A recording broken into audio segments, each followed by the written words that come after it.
Buenos días a todos. Gracias por estar aquí, por acompañarnos a despegar en esta maravillosa aventura que trata de mostrar la misión de Venity desde su concepción hasta su puesta en mercado en septiembre del año pasado. Agradecemos al binomio UCB Angen por la organización y contamos con 3 ponentes especiales. El primero es don Pedro Duque.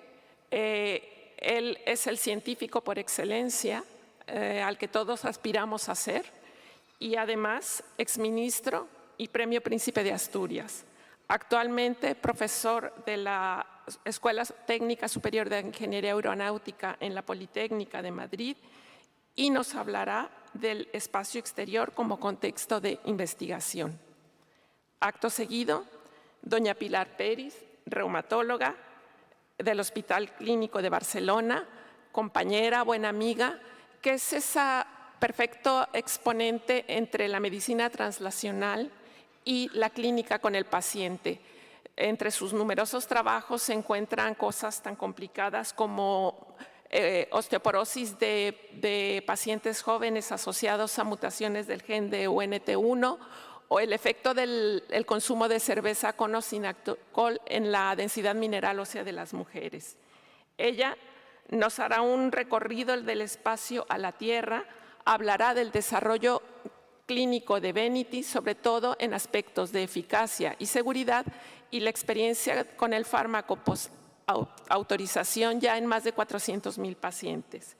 Finalmente, nuestra tercera ponente, doña Bente Langdal, conocida por todos, un referente en osteoporosis, más de 100 artículos publicados, y además nos interesa mucho su manera de pensar sobre necesidades no cubiertas en osteoporosis, la identificación de pacientes con fractura, también otros aspectos como por qué no tratamos a los pacientes o lo que está en el candelero, cuál es la mejor secuencia de tratamiento.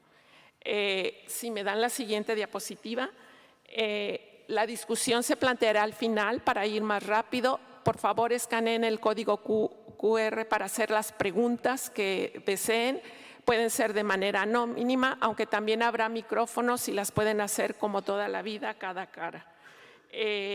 Apaguen sus móviles y empezamos a introducirnos en el espacio con don Pedro Duque. Don Pedro, cuando quiera.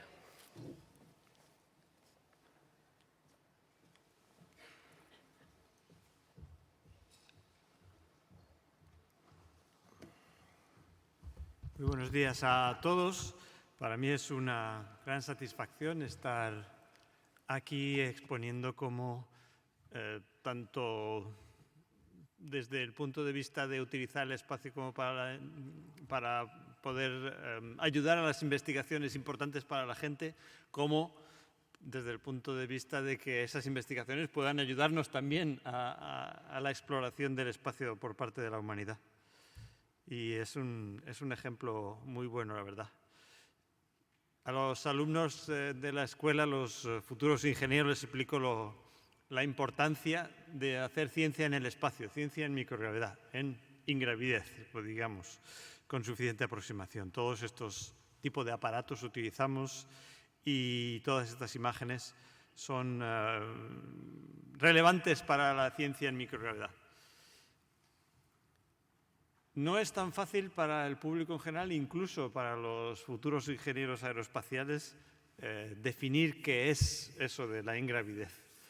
Y todos más o menos tenemos una idea porque hemos visto imágenes y vídeos. En concreto, las 3 frases de arriba son las 3 describen la ingravidez, el estado de ingravidez. No se siente la gravedad. También es cierto que la tercera es donde las básculas miden millones de veces menos, de ahí viene el micro. Y también, lo más importante desde el punto de vista de la física, la gravedad es casi la única fuerza. Mucha gente pensará, la gravedad es la que hace que se formen los huesos. Bueno, no es la gravedad, es la reacción del suelo sobre el hueso. La gravedad en realidad no la notamos jamás. Y por eso ahí arriba tenemos la misma gravedad, pero no notamos ningún tipo de reacción. Y las consecuencias, que son interesantes para muchos tipos de ciencias, están abajo. Yo creo que lo más importante para lo que nos compete hoy sería la tercera característica, la tercera consecuencia, que son que las estructuras de soporte se descargan en cualquier aparato y en el hueso humano y también en las plantas. Y otras de las consecuencias, que las 4 son independientes la una de la otra, se utilizan en ciencia en diferentes disciplinas.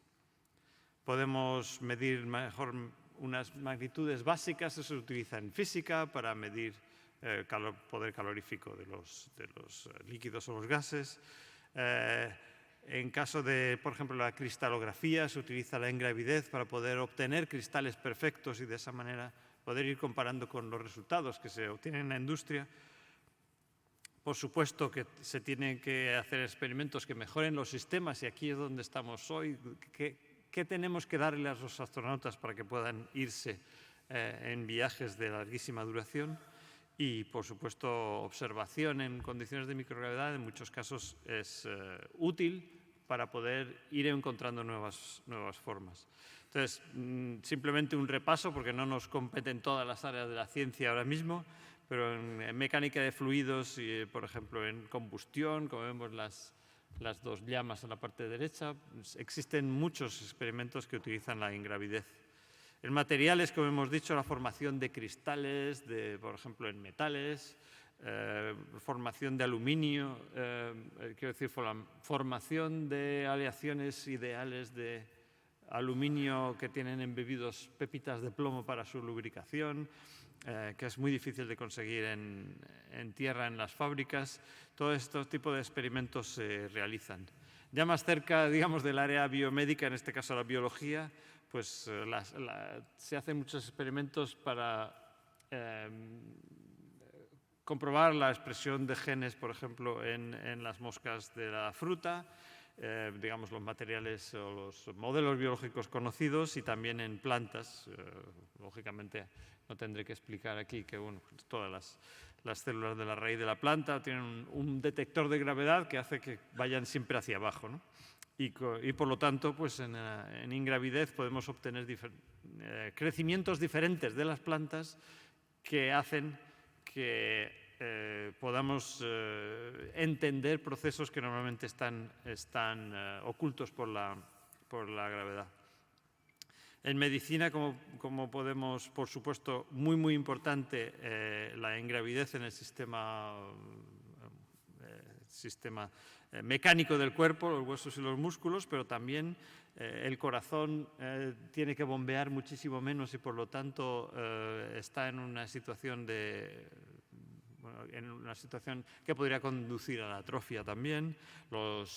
Y también a mí me resultó muy interesante que en cualquier posición o momento en el que esté uno en tierra, los alvéolos de los pulmones están cada uno a una presión distinta, por lo tanto, en ingravidez se pueden hacer experimentos científicos relativos a la respiración que pueden medir muy precisamente el estado de cada alvéolo, ya que la multiplicación de todos, al ser todos iguales, están a la misma presión, produce datos mucho más precisos. Sin ninguna duda, la pérdida de hueso es, con la radiación que podría hacer efecto sobre nosotros, de lo peor que nos puede suceder estando en el espacio. Aquí tenemos una gráfica en la parte izquierda de un artículo de 2010 en el cual vemos que algunos astronautas pierden hasta casi una cuarta parte del hueso en ese punto distal donde estaba medido, que es de los más interesantes de medir. Y eso quiere decir que todo el mundo ha estado siempre preocupado. Estas cosas son una gran preocupación.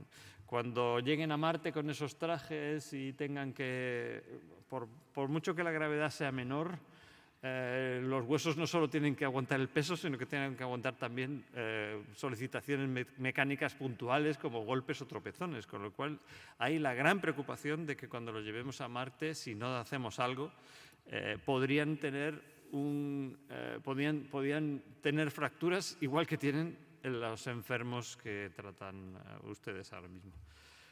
Se hacen experimentos desde hace mucho tiempo. En el año 98 yo estuve con John Glenn en el transbordador espacial y ya teníamos iniciamos esta serie de experimentos osteo, que son experimentos citológicos de los diversos tipos de células del hueso, en los cuales se introducían pues, sustancias que parecía que eran interesantes para ver cómo se cambiaba el comportamiento en ingravidez de los diversos tipos de células, y este experimento ha ido continuando. Como digo, es una línea experimental de enorme importancia para la vida, para el poder hacer que la gente tenga una vida futura. Ya sé, el vídeo no ha funcionado. Vaya, ¿qué le vamos a hacer? Nosotros... sí, ahora sí, mira. Pues tenemos... La preocupación es tan grande que creamos con grandes esfuerzos económicos y tecnológicos máquinas para que los astronautas puedan estar en condiciones siquiera similares de ejercicio a las que tenemos en tierra. Esta máquina, este pobre voluntario colgado con 1000 cuerdas, es el resultado de muchos millones de euros de inversión. Estos están en un avión de vuelo parabólico viendo cómo se comportan las máquinas, y el final de la inversión son unas máquinas enormes, con unas complejidades mecánicas y eléctricas enormes, pero que merece la pena llevar a la estación espacial y ocupar una gran parte de la estación espacial, porque es la única manera realmente que tenemos ahora mismo, haciendo ejercicio muy fuerte, con grandes cargas mecánicas, y muy continuado, y todos los días, incluso hasta 2 horas por día es lo que está programado. Toda esta gente que está en la estación espacial, es la única manera que tenemos de asegurar que la pérdida de masa ósea en los huesos sea razonable. Y por lo tanto estamos enormemente interesados. Se han hecho experimentos dándole a los astronautas toda una serie de posibles medicinas potenciales. Me recuerdo que había experimentos con vitamina K. Antes he hablado con un experto vuestro y no tenía ni idea de por qué hacemos estas cosas, pero se ha probado de todo, eso es lo único que quiero decir a los astronautas. Y no hay nada más que ejercicio, mucho ejercicio y fuerte ejercicio. Actualmente, con estas máquinas, con gran disciplina, con mucha paliza que nos dan desde el control de tierra, de que no nos dejemos nunca el ejercicio y que pongamos grandes cantidades de peso, se están consiguiendo menores pérdidas, ¿no? Aún trabécula femoral neck, aún aquí en la parte del cuello del fémur, aún se están perdiendo, incluso con toda esta parafernalia, hasta 10% de hueso. Y por lo tanto sigue siendo un problema, aunque digamos que lo podemos controlar.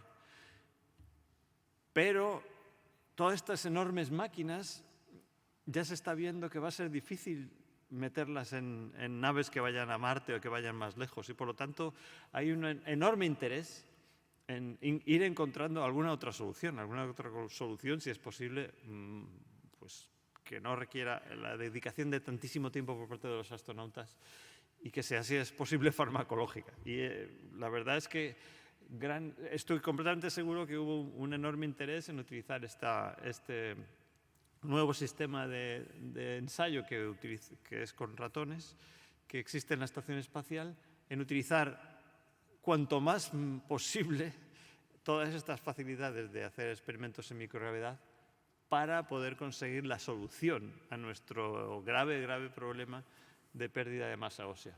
Y bueno, pues este es el artículo de la NASA con muchísimo interés, definiendo que vamos a hacer tratamientos, vamos a probar tratamientos en modelo de roedor los más que podamos, y vamos a intentar encontrar la solución. Para nosotros es muy importante encontrar la solución. Yo me he enterado hace bastante poco de que existía este nuevo medicamento y que estaba aprobado. La verdad es que para mí ha sido completamente una revelación, porque hasta ahora a los astronautas nos decían no hay solución para esto, tienes que matarte a hacer ejercicio y aún así, cuando llegues no sabemos cómo vas a estar. Y por lo tanto, pues para nosotros muy, muy importante todo esto y espero que de verdad salga, que cure a los pacientes, pero que también toda esa investigación que hemos hecho en el espacio también reverta en los astronautas y podamos por fin hacer la exploración sin peligro para nosotros. Muchas gracias. El descubrimiento de Venity es una historia de inspiración sobre cómo un hallazgo genético se convirtió en un nuevo medicamento. Comenzó con una rara enfermedad genética hereditaria llamada esclerosteosis, una enfermedad que provoca un crecimiento óseo excesivo y afecta a menos de 100 personas en todo el mundo. A simple vista, la esclerosteosis y la osteoporosis no podrían ser más diferentes. Sin embargo, las radiografías muestran que las personas con esclerosteosis tienen una masa ósea elevada, lo que sugiere que podrían ser más resistentes a las fracturas. Se descubrió que la esclerosteosis se produce por una mutación en un gen no descubierto hasta entonces que se expresa dando lugar a una proteína llamada esclerostina. Esta se manifiesta predominantemente en los huesos y regula la formación ósea. Como los pacientes con esclerosteosis no producen esclerostina, sus huesos son más gruesos y fuertes de lo normal. Partiendo de este descubrimiento, UCB y Amgen unieron sus fuerzas para desarrollar un nuevo medicamento para patologías con una baja masa ósea como la osteoporosis. Nuestros equipos trabajaron juntos examinando miles de anticuerpos hasta encontrar el mejor candidato para inhibir la esclerostina y pasar a la siguiente fase de desarrollo. A partir de ahí, nuestros equipos de desarrollo farmacológico identificaron un anticuerpo que se unía a la esclerostina e inhibía su actividad ejerciendo un efecto dual en los huesos, incrementando la formación ósea y disminuyendo la resorción ósea. Este anticuerpo fue llamado romosozumab y pasó a los ensayos clínicos. Entonces se presentó una oportunidad única. En 2011, Amgen y UCB recibieron una solicitud de la NASA para probar una versión de romosozumab en el espacio, donde la falta de gravedad hace que los astronautas pierdan mucha masa ósea. Este estudio en ratones en el espacio mostró resultados prometedores. La resistencia ósea de los ratones que recibieron el medicamento aumentó en comparación con los ratones no tratados. De vuelta a la Tierra, después de unos ensayos clínicos de fase 1 y 2 exitosos, comenzamos nuestro programa mundial de fase 3 con más de 11.000 pacientes. Nos sentimos orgullosos de que este nuevo tratamiento para la osteoporosis, el primero de su clase, esté aprobado en la Unión Europea e indicado para el tratamiento de la osteoporosis grave en mujeres posmenopáusicas con un elevado riesgo de sufrir una fractura. En resumen, las investigaciones que se realizaron sobre el terreno, en el laboratorio, en el entorno clínico e incluso en el espacio, contribuyeron al desarrollo de Venity. ¿A dónde nos llevará nuestro próximo descubrimiento?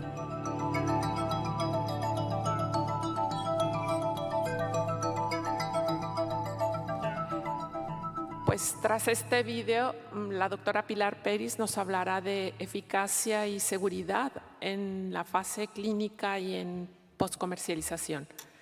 Adelante, Pilar.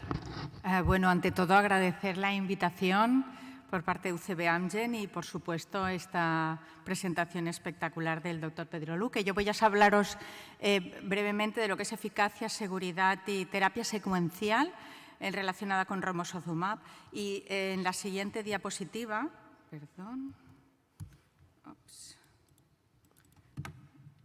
aquí os muestro lo que son mis conflictos de interés.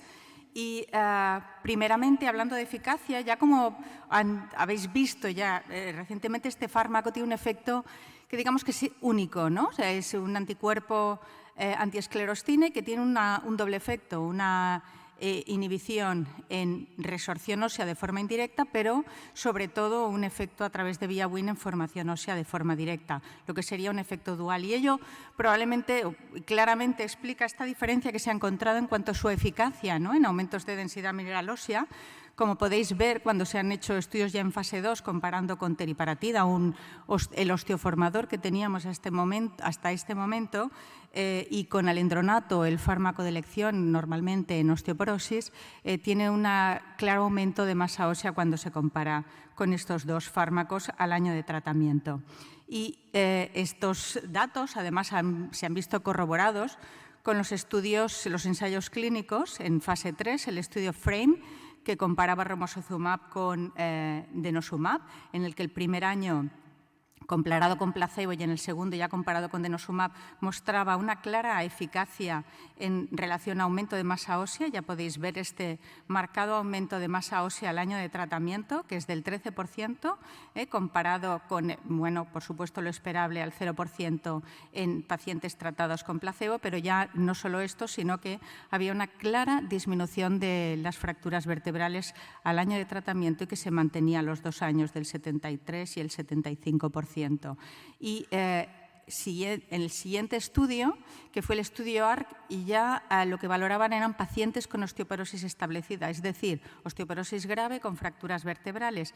Y en este caso se comparó con un fármaco activo, que como podéis ver y todos también sabéis, era el alendronato. El estudio fue con un objetivo primario de valorar fractura vertebral y fracturas periféricas y de cadera, y se observó una clara diferencia en relación al aumento de masa ósea, que ya veis que era también similar al observado en el estudio previo de pacientes con osteoporosis, al año de un 13-14% en columna lumbar y del orden de un 6% en fémur, que tras iniciar tratamiento con alendronato se mantenía e incluso se incrementaba ligeramente en los 2 siguientes años, y esto además se asociaba a un aumento del marcador de formación ósea, que era el P1NP, que era especialmente alto, especialmente al mes de tratamiento, que luego posteriormente iba disminuyendo y se normalizaba a los 6 meses.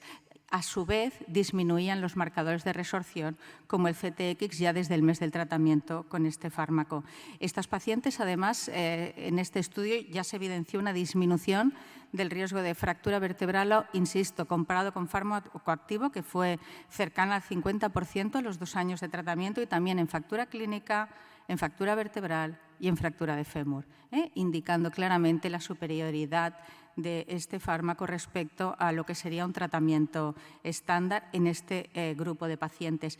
Y comparado, además, en pacientes con osteoporosis también establecida, pero que habían seguido tratamiento previo con bifosfonatos, este es el otro aspecto a tener en cuenta, cuando se comparó con otro fármaco osteoformador como la teriparatida, también se observó un mayor aumento, como podéis ver, de la densidad mineral ósea en columna lumbar y en fémur total y también en cuello de fémur.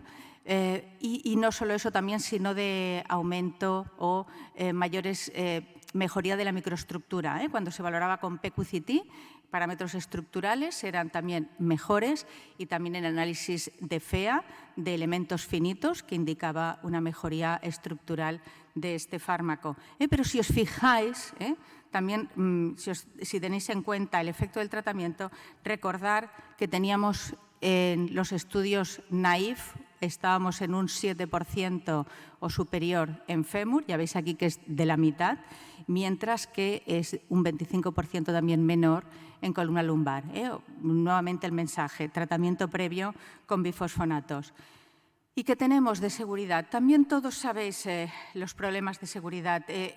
Inicialmente en los estudios comparados con placebo, lo que sí que se observó era una mayor incidencia de reacción cutánea en la zona de inyección, que era de forma significativa, pero luego ya, si bien en el estudio comparado con placebo no se observó este efecto, en los pacientes tratados con alendronato, los pacientes con osteoporosis establecidas, en este estudio se observó un aumento de la incidencia de eventos cardiovasculares el primer año de tratamiento, y que sería del orden de un incremento del 30%, con lo que son las agencias sanitarias ya indicaron este motivo de alarma o de seguimiento claramente en estos pacientes. ¿Y qué se observó además?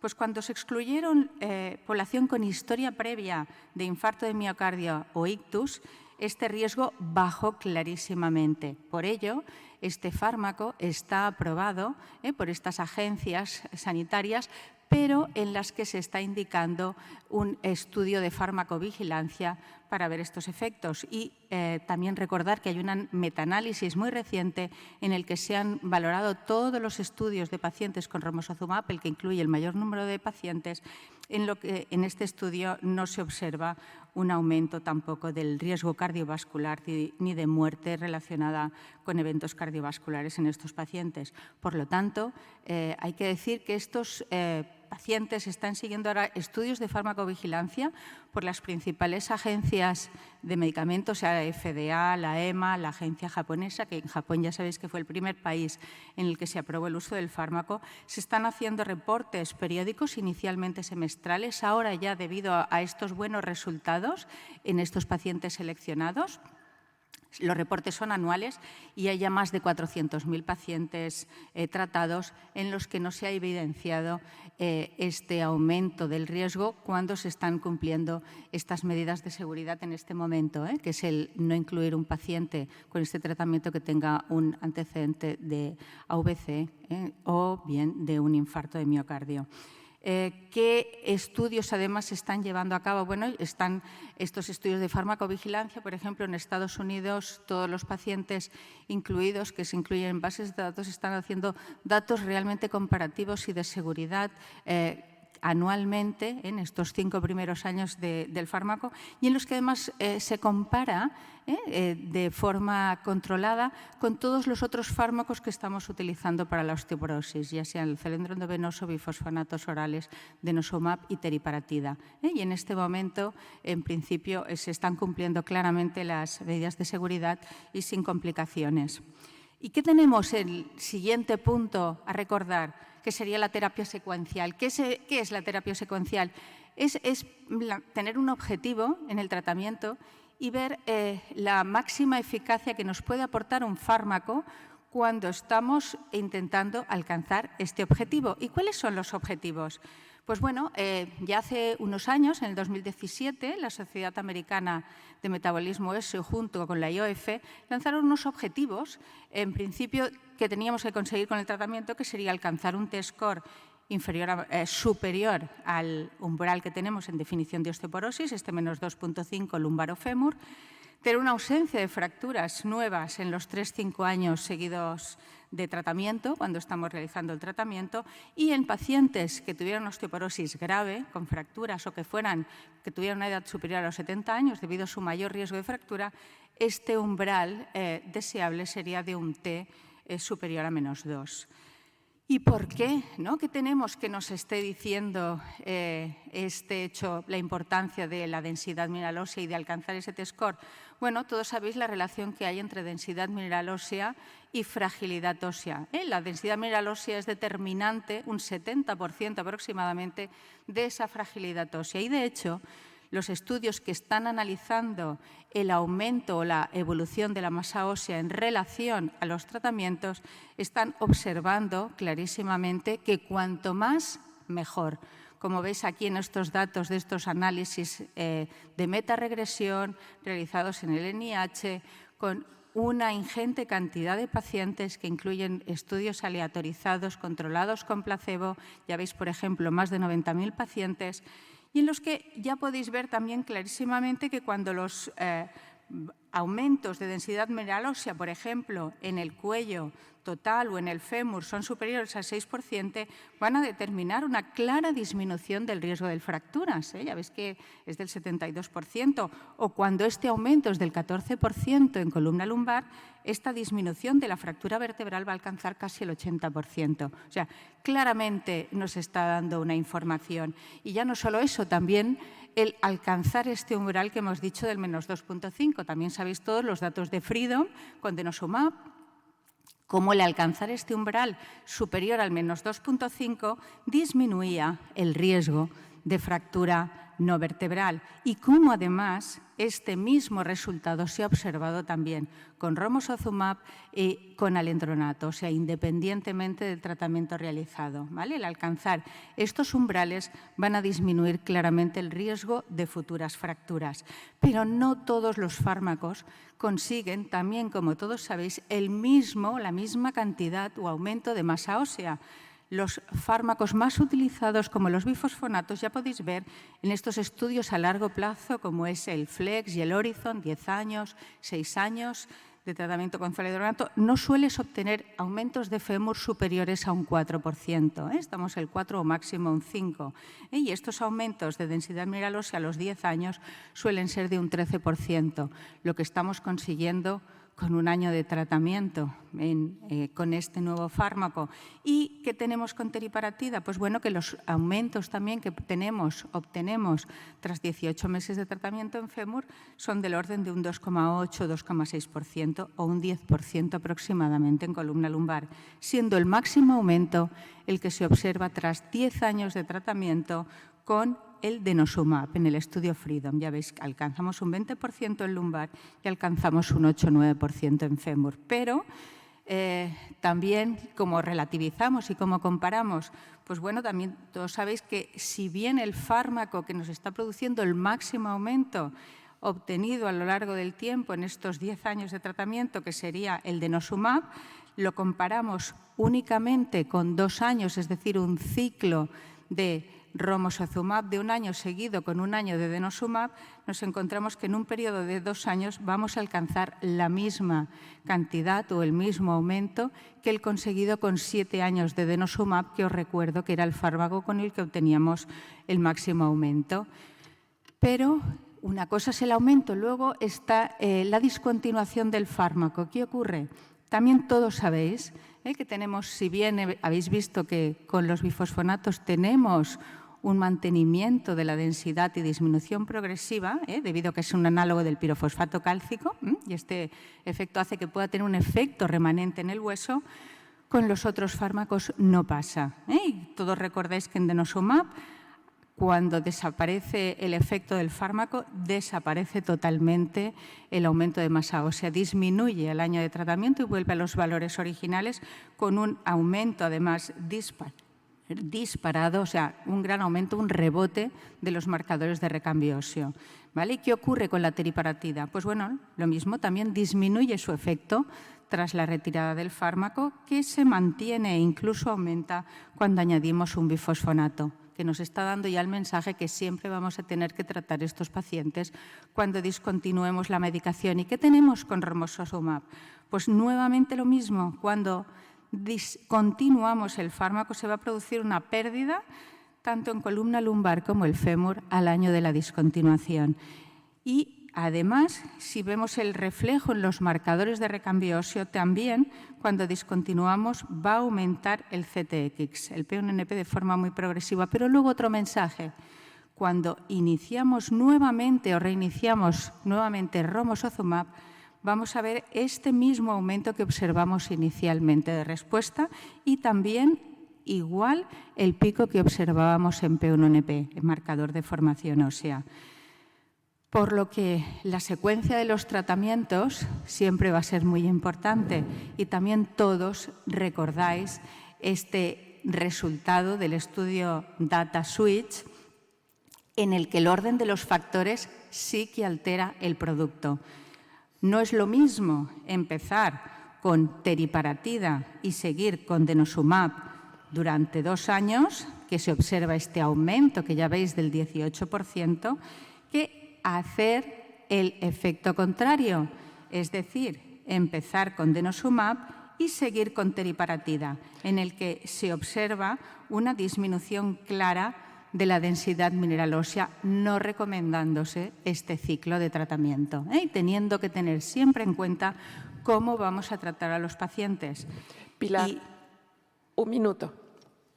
Y para ello os muestro también el efecto que podéis tener en el tratamiento con romosozumab. ¿Qué ocurre cuando damos previamente un fármaco? Pues bueno, el mejor efecto lo vamos a tener con el paciente naïf, que no ha seguido tratamiento, mientras que tratamientos previos con PTH, con teriparatida, con bifosfonatos o con denosumab, van a alterar o disminuir su eficacia terapéutica en relación a densidad mineral ósea, un efecto que también queda claramente demostrado cuando se han analizado todos los ensayos clínicos, que podéis ver que los pacientes naïf son los que van a mostrar siempre el mayor aumento de densidad mineral ósea en columna lumbar o fémur, mientras que la respuesta a los 2 años o al año con otros fármacos va a ser similar. Y similar quiere decir esto, similar, todos van a aumentar masa ósea, pero algunos van a tener una mayor eficacia. Cuando se ha comparado, por ejemplo, el tratamiento posterior con zoledronato respecto a denosumab, el máximo aumento que se ha observado tras el tratamiento con romosozumab es en aquellos pacientes tratados con denosumab tras este tratamiento. Por lo que las guías de práctica clínica que nos están recomendando aquellos pacientes con osteoporosis grave, es decir, con fracturas, tenemos que valorar siempre un tratamiento osteoformador, especialmente más de 2 fracturas o densidad mineral ósea muy baja. ¿Y por qué? Porque hemos demostrado, tenemos ya 2 ensayos clínicos que claramente demuestran la eficacia frente a un tratamiento estándar, como es el bifosfonato, risedronato en un caso y alendronato en el otro, que disminuyen de forma significativa las fracturas comparados con este grupo de tratamiento. Y no solo eso, si además estamos persiguiendo obtener un umbral, que os estaba diciendo, partir de una masa ósea muy baja, las probabilidades van a variar muchísimo dependiendo del fármaco que estemos utilizando. Ya podéis ver que, por ejemplo, con alendronato va a ser muy difícil alcanzar este objetivo tras 3 años de tratamiento, mientras que con una pauta de romosozumab o denosumab, este hecho va a ser mucho más fácil en aquellos pacientes con una escala T de -3 y todavía peor si partimos de -3.5. En resumen, el tratamiento osteoformador debe considerarse siempre en pacientes con muy alto riesgo de fractura, dada su clara eficacia en disminución de fractura comparado con otros fármacos. La terapia secuencial nos obliga a plantear la secuencia de administración de los fármacos disponibles para conseguir su máxima eficacia y, además, el tipo de tratamiento, su secuencialidad, la duración, van a tener que individualizarse según las características del paciente. Muchas gracias. Muchas gracias, Pilar. A continuación, la doctora Bente, endocrinóloga perteneciente al Servicio de Medicina Interna del Hospital Universitario de Aarhus, nos hablará de identificar pacientes con su unidad de prevención de fracturas y unos casos clínicos, y creo que de uno de sus temas favoritos, la terapia secuencial. Adelante, Bente. Thank you very much for the kind introduction, and thank you to Amgen and UCB for inviting me. I'm sorry my Spanish is not good enough to talk to you in Spanish, so I'll do this in English.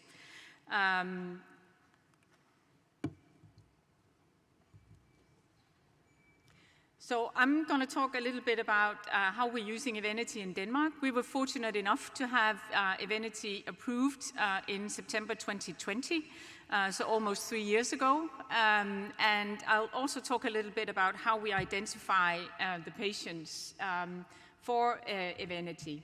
So here are my disclosures. So the story of Fractal Liaison Services, which I know that you are very good at here in Spain, has been very difficult and complicated in Denmark. As you can see, I started out more than 20 years ago trying to persuade my colleagues to do FLS, but it was just until a year ago that we actually were able to establish FLS. It's run very much by our nurses, so we had to do good planning. So I'll just show you actually how we do it. So it's done by getting lists of patients that have been to the emergency room or the outpatient clinic for fractures. And then the nurses go through all the patient files and find out if they truly qualify for FLS. And then they figure out if they've had a recent DEXA or not. And if they haven't had a new DEXA, then they will be referred for DEXA. They will call the patients and inform them about this. And so we have a little bit of different routes depending on what type of fractures. So this is the complicated flow chart, and I'm not going to go into details because we don't have time for that. But if anybody's interested, you can of course contact me afterwards. But we have all kind of scenarios. Of course, normal BMD, we don't do anything further. If they're osteopenia, we consider if the patient is getting treatment with prednisolone and then act accordingly. And then, of course, the osteoporosis patients, either if they're pre-treated or not, we will call them in and offer Evenity to these patients. It's more complicated in the men because Evenity is not approved for men, so we only have teriparatide to offer as an anabolic treatment for the men. And then the hip fractures are looked after by the geriatrics, and most of these patients get zoledronate right after the fracture before they are discharged from the hospital, and then we call them in for DEXA 9-10 months later because we can still then treat with Evenity if they're up and going and would be interested in that. The vertebral fracture is, of course, also quite complicated because there are different treatment options, but the thing is, this FLS would not probably qualify for a gold star in the IOF system, but it works because we actually identify a lot of patients that qualify for bone anabolic treatment, and I think that is the most important thing, that we develop the FLS that works in our specific hospitals. If you want to know more, please contact me afterwards. And just to tell you what we found over the first 9 months, so we had 740 patients qualified, 21 were still awaiting assessment when I did this, and there's been 719 assessed. Some of those we did phone calls to clarify, and some were referred for treatment without DEXA. And then 400 were referred to DEXA. So here you can see 312 had already DEXA done. 16% had normal BMD, 50% had osteopenia, 30% had osteoporosis. And these are all the ones that was not known with an osteoporosis diagnosis up front. So these are all new diagnoses. And 1/3 of these were offered Evenity, and 2/3 were treated by the GPs. So coming back to my Evenity patient, so I'll just show you my absolute first patient. So she was referred approximately a month after Evenity was approved in Denmark, and she was detected because of acute back pain after lifting a potted plant, and she had 5 vertebral fractures, as you can see. She had no non-vertebral fractures in her history. She had very low BMD, especially at the spine. She was generally healthy. She was a smoker, though, but otherwise we couldn't find any indication of secondary osteoporosis. She had normal biochemistry. We always do gamma globulins in patients with vertebral fractures to rule out MGOS or multiple myeloma. And then, of course, the new thing with Evenity compared to other osteoporosis treatment is that we need to take cardiovascular risk into consideration. It's relatively easy to rule out prior myocardial infarction or stroke, but we'd also like to know that their risk of a myocardial infarction tomorrow isn't too high. So we do cholesterol, triglycerides, we look for diabetes, we do an ECG, and measure, of course, blood pressure. So this patient had relative high blood pressure, could be just because she was seeing me, but we referred her back to the GP, and he started treatment for hypertension.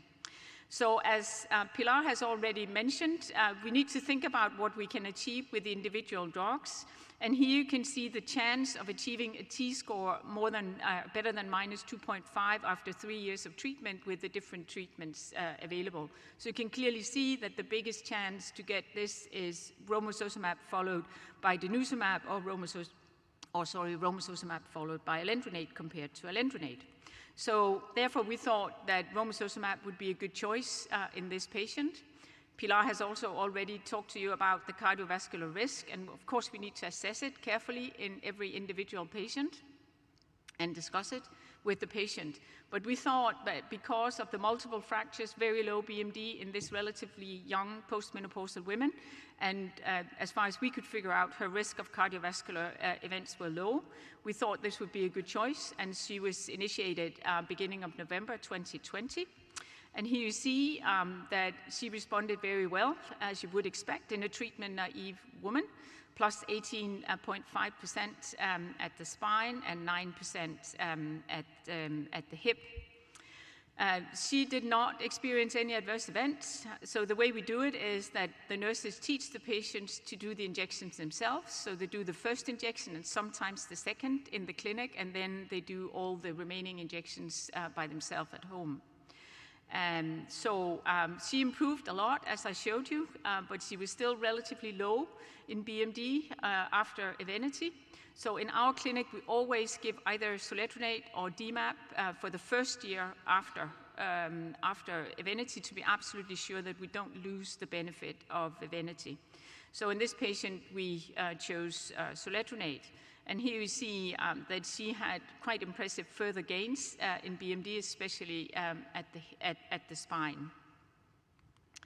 So she was just one patient. So this is our first 56 patients initiating Evenity between October 2020 and June 22. So you can see they were almost the same age as the patient I just showed you, quite low BMD, especially at the spine. And you can see at the bottom the fractures that led to treatment with Evenity. So initially we had a lot of patients with vertebral fractures because these has been lined up in our outpatient clinic waiting for Evenity to become available. But now we have more of all the other types of fractures as well. And you can also see that approximately 50% had been previously treated with anti-resorptives, and a few had had teriparatide at one point before. And here you can just see my final slide. You can see the changes that we saw after 6 and 12 months at the spine, total hip, and femoral neck in treatment-naive, the blue bars, and previously treated patients, the orange bars. So you can see, as Pilar has already shown also from the clinical trials, we do expect to see better increases in treatment-naive, so these are probably the ones that will benefit the most from Romo. But even in the previously treated patient, we see quite impressive increases in BMD. So thank you very much for your, I just wanted to mention this one additional slide about the adverse events. I almost forgot. So we had, in the beginning, we had a lot of troubles with injection site reactions, but we figured out that that was because we hadn't emphasized enough for the patients to take the drug out of the refrigerator and keep it out and make it into room temperature before doing the injection. Once that was figured out, that went away. We have no real cardiovascular serious adverse events so far. We have no death. So we are quite happy with using romosozumab in our clinic. Thank you very much for your attention. Muchas gracias, doctora Bente. Tenemos tiempo para 2 preguntas cortas que pueden hacerlas a través de del código de QR que está en la siguiente diapositiva. ¿Podría preguntar? No veo. Sí, ¿quién eres? Javier Aguilar, de Málaga. Adelante. Es que creo que es más fácil que... 2 preguntas. Una para don Pedro Duque. ¿No sería más barato y más eficaz que la Agencia Europea prescribiera a todos los astronautas un tratamiento eficaz como puede ser Evenity con suplemento de calcio y vitamina D en lugar de invertir tanto dinero en máquinas que luego al final no podrán usarse? Y para la doctora Peris, los que nos dedicamos preferentemente al metabolismo óseo, para la monitorización de nuestros pacientes con osteoporosis utilizamos, además de la DMO, los marcadores de remodelado óseo. Sabemos lo que podemos esperar de los osteoformadores, de los antirresortivos, pero de Evenity el comportamiento es muy extraño. No sé por qué se comporta el P1NP de esa forma. Está claro que el P1NP quizás no podamos utilizarlo. En estos enfermos sería mejor utilizar el CTX, si es que se puede utilizar los marcadores para el seguimiento de estos enfermos. Y felicitar a la mesa por su brillante exposición. Muchas gracias. Gracias. Sí, desde luego, ante la existencia de un tratamiento farmacológico que pudiera revertir los efectos de la pérdida ósea, pues desde luego que se consideraría y se considera muchísimo reducir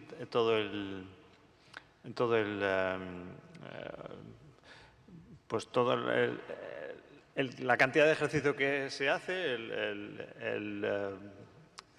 no sé cómo decirlo, la rutina de ejercicio, desde luego, eliminar los gastos que se producen en llevar máquinas tan complicadas al espacio y todo eso.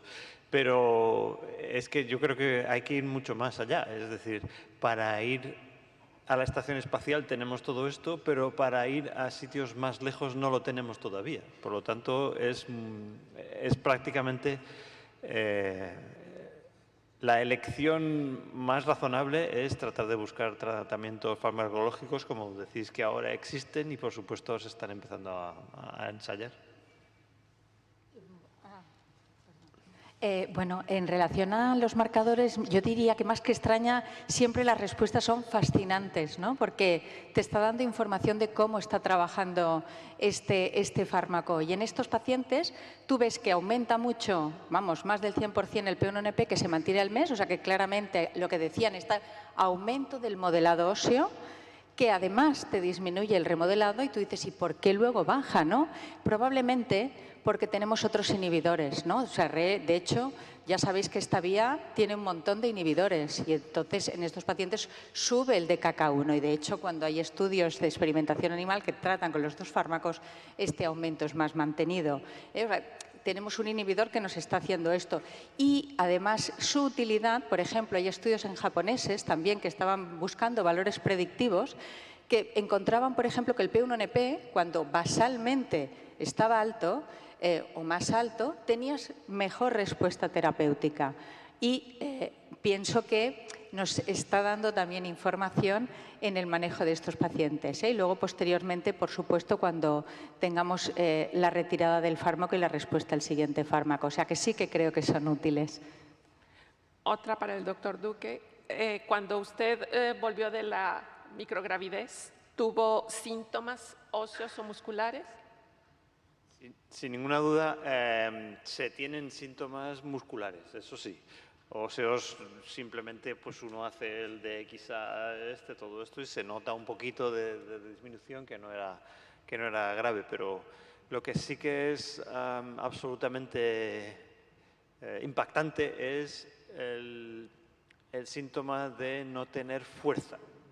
Y al final no es una cuestión de que los músculos tengan menos fuerza, sino que se ha recalibrado el sistema de control del envío de señales a los músculos. Es decir, como no hace falta fuerza, pues cada vez uno envía menos señal a los músculos para hacer las acciones normales de la Tierra. Entonces, sí, los síntomas sobre todo es la sensación de gran peso de todas las articulaciones y las extremidades, gran peso de la cabeza, que no sabes por qué te pesa tanto y todas estas cosas. Y sí un poco de desuso de los músculos que mantienen la postura erguida y agujetas muy fuertes en la espalda, como si uno hubiera estado haciendo un enorme ejercicio cuando lo único que ha hecho ha sido estar sentado. Gracias. Finalmente, Bente, la mejor secuencia de tratamiento, podemos decirla, si es Evenity Deno, Evenity Sole, o dependerá de cada paciente. So I think it needs to be individualized. So I think it depends on the age of the patient. I think it depends on how low BMD is, how many fractures. But, you know, it's clear that using an anabolic treatment first is where you get the most benefit. And then I think once you've finished Evenity, you need to have a plan. Is BMD still low? Could you maybe consider a second round of Evenity or teriparatide or something else? Maybe then go for bisphosphonate. But if you think this is what I need to achieve with an anabolic treatment, I think the best choice afterwards would be denosumab. But maybe not in a 65-year-old, or, you know, it all depends. And you need to discuss that with the patient, that there needs to be a long-term plan for how to manage osteoporosis here. Gracias. Una pregunta más de la audiencia. Sí, felicitaciones a la mesa. Una pregunta para la doctora Bente. Congratulations for your talk. One patient with uncontrolled arterial hypertension, do you think is a contraindication for treatment with romosozumab without coronary events or without ischemic events of other type, only uncontrolled arterial hypertension. So could you please repeat the last part again? Sorry?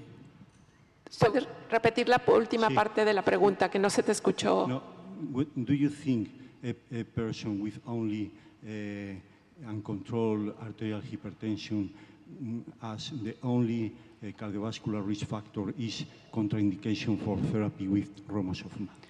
No, I think if you have reasonably controlled cholesterol, reasonably controlled hypertension, and also perhaps well-controlled diabetes, I would still consider Evenity in the patient. I think if these conditions are uncontrolled, I would probably try to control them first and then consider Evenity. Pues cerramos la mesa. Muchas gracias por su asistencia. Los reumatólogos somos matados. Un día a las 8 de la mañana esto estaba lleno. Gracias.